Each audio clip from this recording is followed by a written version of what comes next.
Spotlight Cache contents are officially confirmed for October in Marvel Snap, and thanks to data miners, we have an early look at what could be coming in November. Let's go ahead and break down the absolute best way to use your most valuable resource as we head into the upcoming months.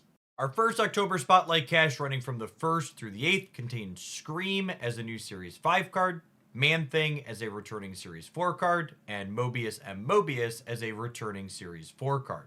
Overall, I give this Spotlight Week a pretty mediocre 2 out of 5 stars for a rating. I think Scream is the primary appeal to open this week if you're so inclined. She's obviously a tech card against movement decks, which have become a lot more popular since Anya and Madam Web released in September. And Scream is also a somewhat interesting build-around card since she combos with things like Polaris and Juggernaut or Arrow that can move your opponent's cards around, even if they're not moving their own themselves. The returning cards this week, Man Thing and Mobius M. Mobius, while both very reasonable playable Marvel Snap cards, aren't really must-have cards in any top meta decks right now, and they're also Series 4 cards, meaning if nothing else in this week is appealing to you, you can get them for 3,000 collector's tokens as opposed to 6.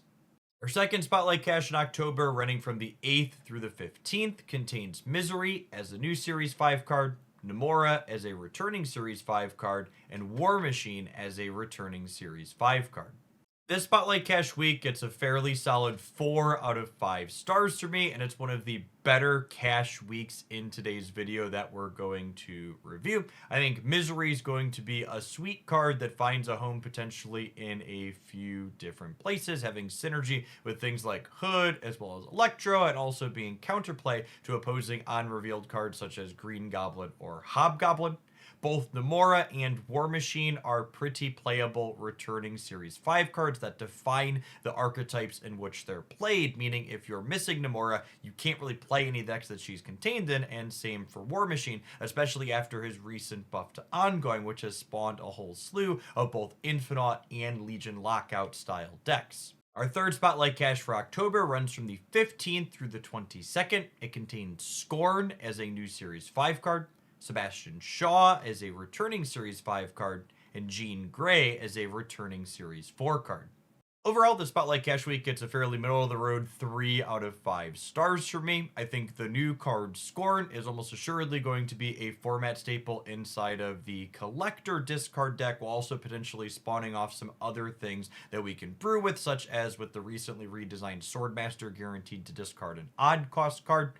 Sebastian Shaw is another card that tends to be archetype defining, as I like to say, being one of the most important 3 energy cards inside of Silver Surfer, a deck that is regularly one of the most competitive in Marvel Snap. The weak link in the Spotlight Cache is certainly Jean Grey, who really doesn't have a home and has consistently been a mediocre card over her tenure in Marvel Snap. Our next cache, running from October 22nd through October 29th, contains Toxin as a new Series 5 card, Elsa Bloodstone as a returning Series 5 card, and Zabu as a returning Series 4 card.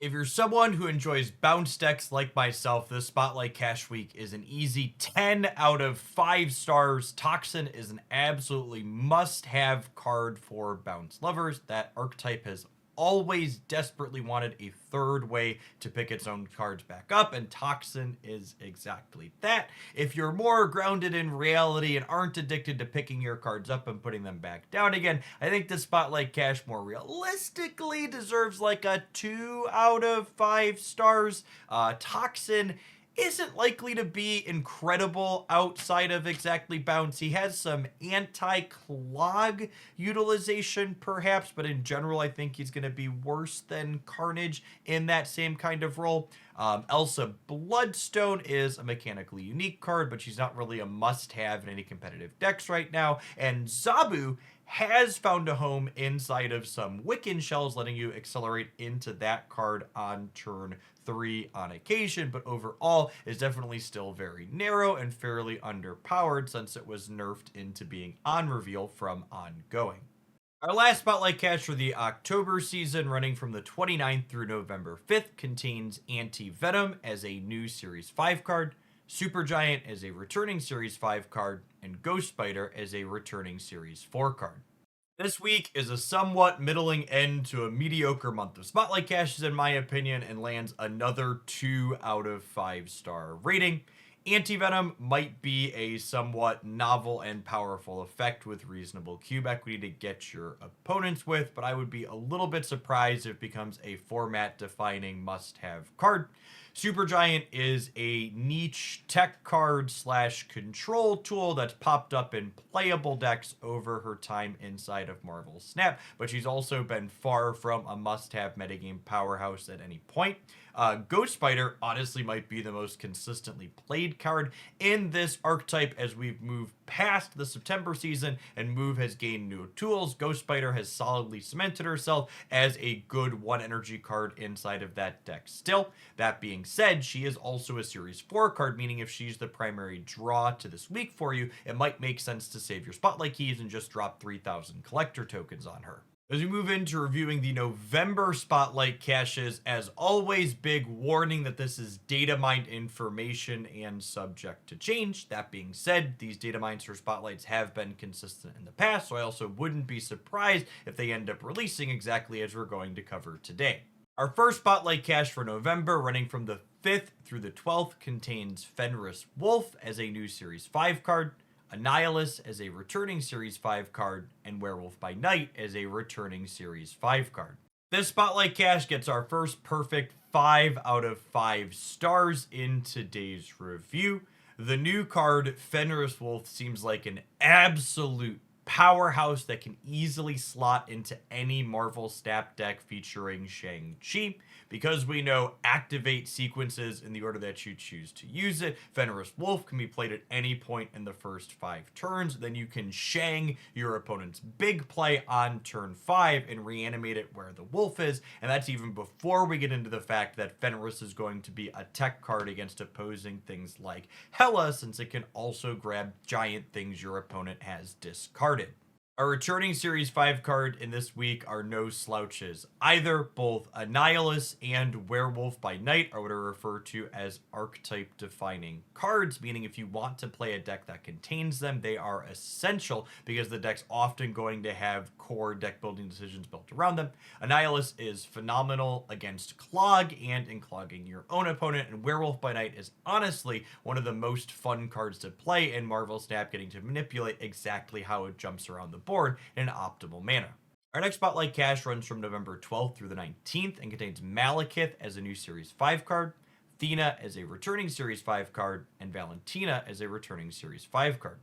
It's not a typo that Malekith is currently missing stats and text in this video. As of the recording of this, we don't currently have any data mined information on what this card is going to look like or do. I assume that will change in our next patch before it releases. That leaves this week a little bit in the dark right now in terms of rating. If I were to assume Malekith is a playable, reasonable card, I think the Spotlight cache would earn a middle of the road 3 out of 5 star rating.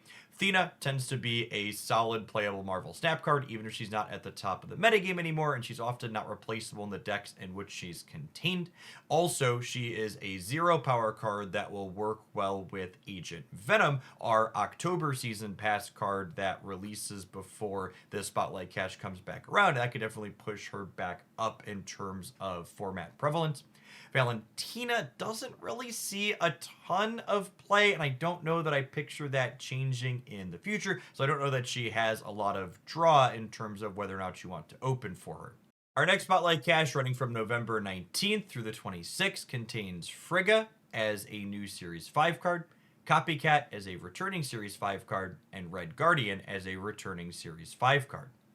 This Spotlight cache gets a really solid 4 out of 5 stars from me. Frigga is likely to be a pretty playable and unique effect inside of Marvel Snap. She'll be incredibly sweet when curved after 3 energy cards that you want to copy, such as Dakin or Thor. And both the returning cards this week, while not top tier metagame defining powerhouses, are unique and playable effects, with Copycat being a generically good 3 energy card and Red Guardian being a key tech card that's important for decks like Affliction, as well as important for decks looking for counterplay to things like Wong or Iron Man. The last Spotlight Cache we'll review today runs from November 26th through December 3rd. It contains Gore the God Butcher as a new Series 5 card, Havoc as a returning Series 4 card, and Legion as a returning Series 4 card. The Spotlight Cache week gets a fairly mediocre 2 out of 5 stars for me, which is often the case when there's 2 returning Series 4 cards. Havoc is not all that playable in and of himself, and Legion, while he's enjoying more time in the sun after War Machine's buff, is again Series 4, meaning he's accessible for 3,000 collector's tokens. Gore the God Butcher, definitely the only reason this Spotlight Cache isn't getting a 1-star rating, likely a playable new card to build your deck around, has synergy with things like Bass and Agent Venom, as well as Mr. Negative to do sweet over-the-top things. Thanks for making it through to the end of my Spotlight Cache review this month. Some of the regulars will note that I do not have any review for December yet because unlike in previous months, we actually don't have data mines 2 months out for the first time in basically ever. I'll be curious to see if that changes in the future. As always, make sure you're subscribed to this channel for any game news updates related to that and other things. And if you enjoyed my recommendations, be sure to smash that like button so you get more content like this in your feed in the future. Happy snapping, folks, and thanks for watching.